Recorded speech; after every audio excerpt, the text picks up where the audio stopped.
There was gridlock on the Abuja-Kaduna Expressway as supporters of some senatorial aspirants in the All Progressive Congress primaries in Niger State took to the streets in protest over what they described as an imposition of candidates. This is coming after the APC national body allegedly retrieved the certificate of return it initially gave the aspirants after declaring them victorious. The protesters accused the party leadership of selling out to the opposition, alleging that some people were given automatic tickets by the party.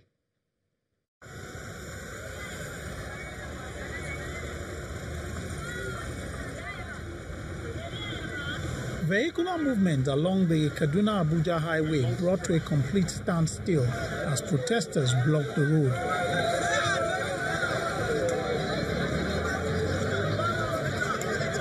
They're mainly supporters of Mr. Ado Abubakar and Muhammad Sani Musa, both aspirants who contested the just concluded primaries of the All Progressives Congress in Niger State.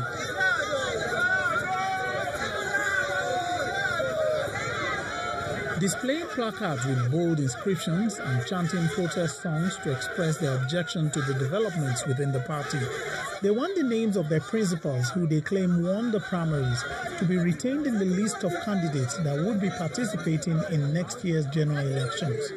Alhaji Sani Musa 313 from Zombi, and this what is even surprising us, there are three.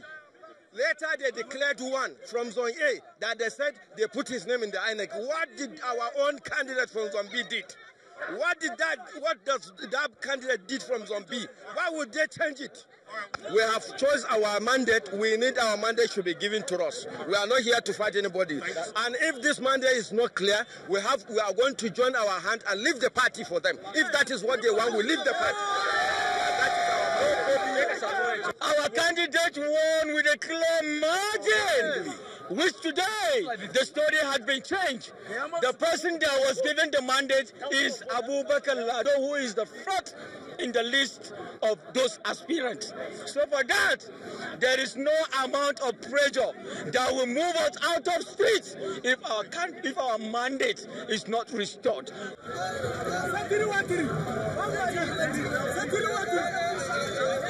For over 3 hours, these protesters maintained the barricade.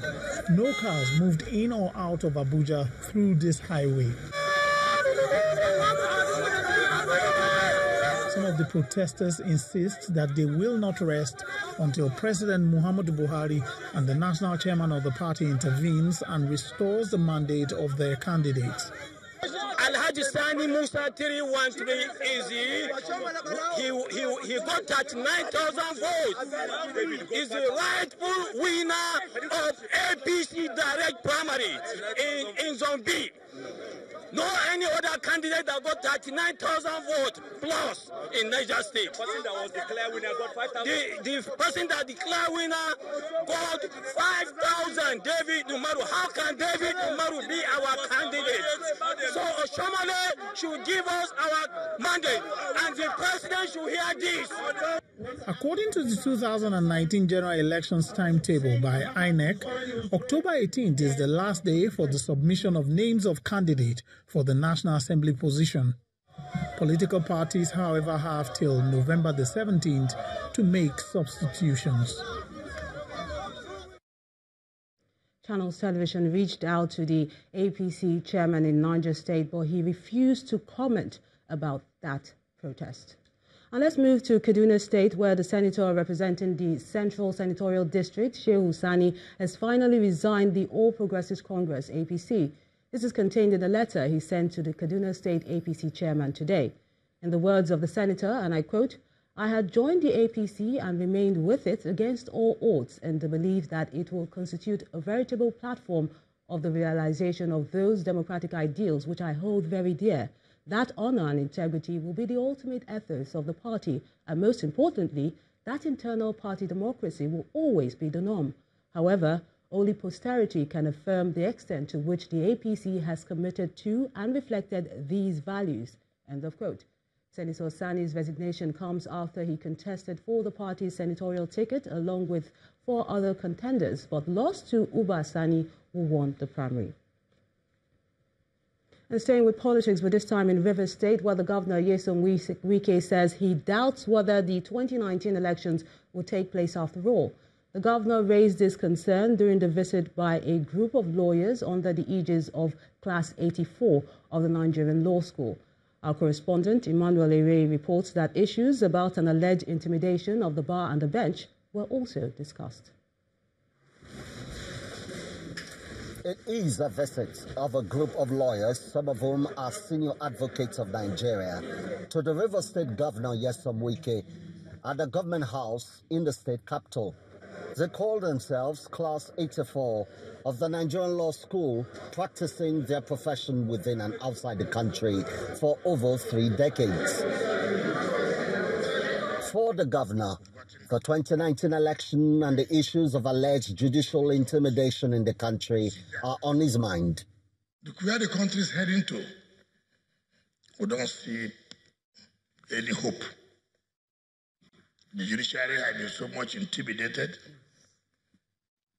It's unfortunate that the Nigerian Bar Association gave out themselves when they saw that the intimidation of the judiciary, instead of them to rise and to say, look, we can't accept this. We are speaking from this side and from the other side. I don't know why there will be election in 2019. Time has come that people must rise up and speak. So many people are always afraid of detention. So many people are always afraid of death. But death will come when it will come.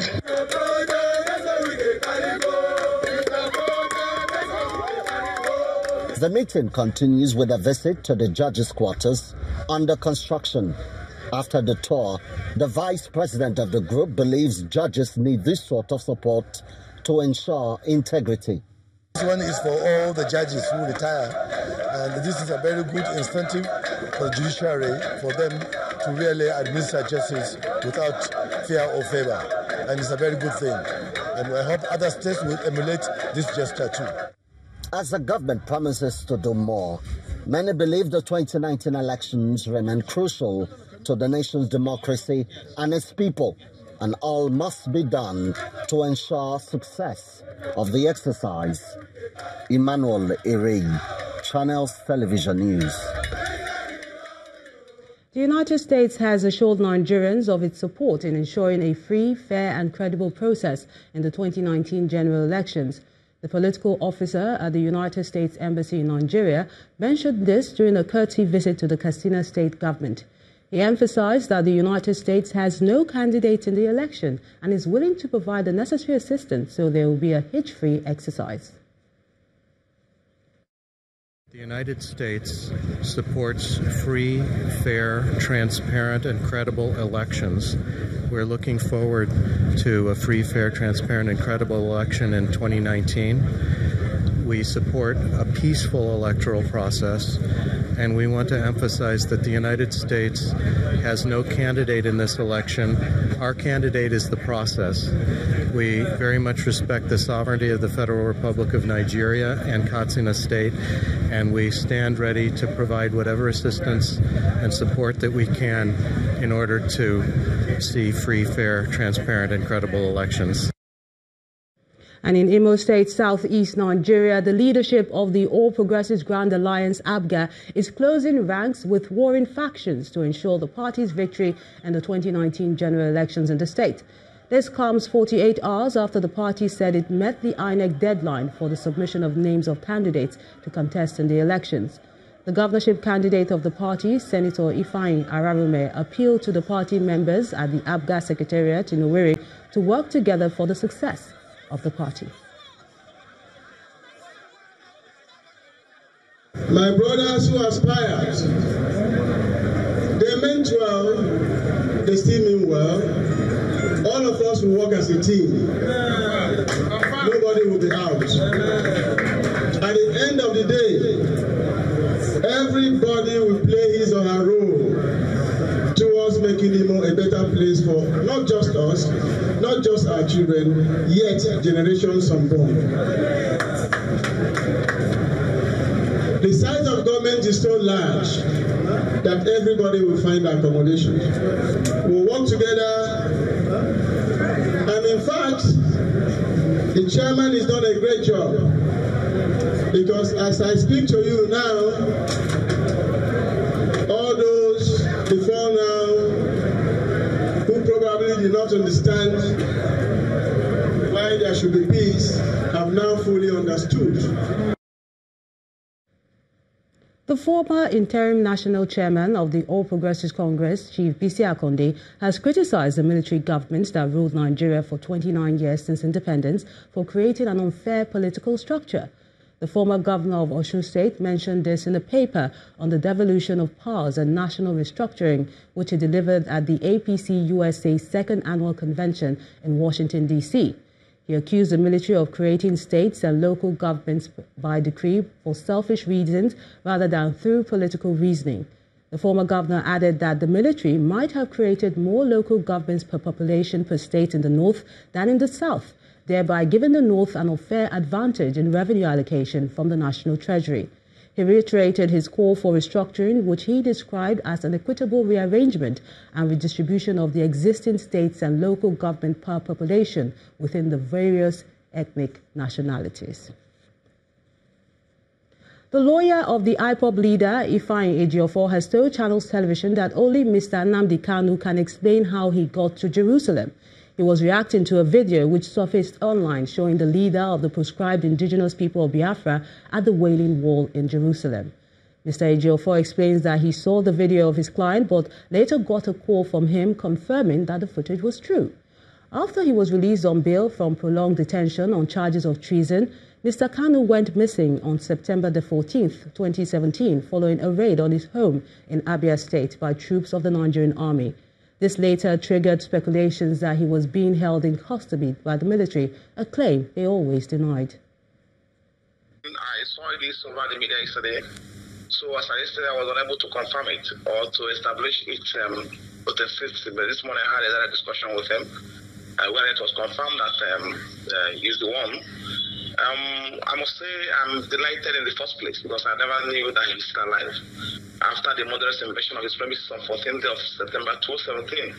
So we are all in the dark because we can't have access to him, we can't establish contact with him, we're unable to talk to him against it after the invasion. So hearing or seeing him now gladdens our hearts, and I must confess to you we are very happy about that.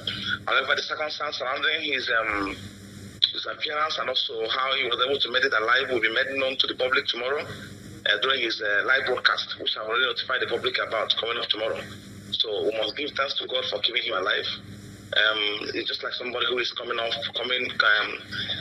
who is just God has saved him. Let me just put it this way. So he will be in a position to tell us more tomorrow.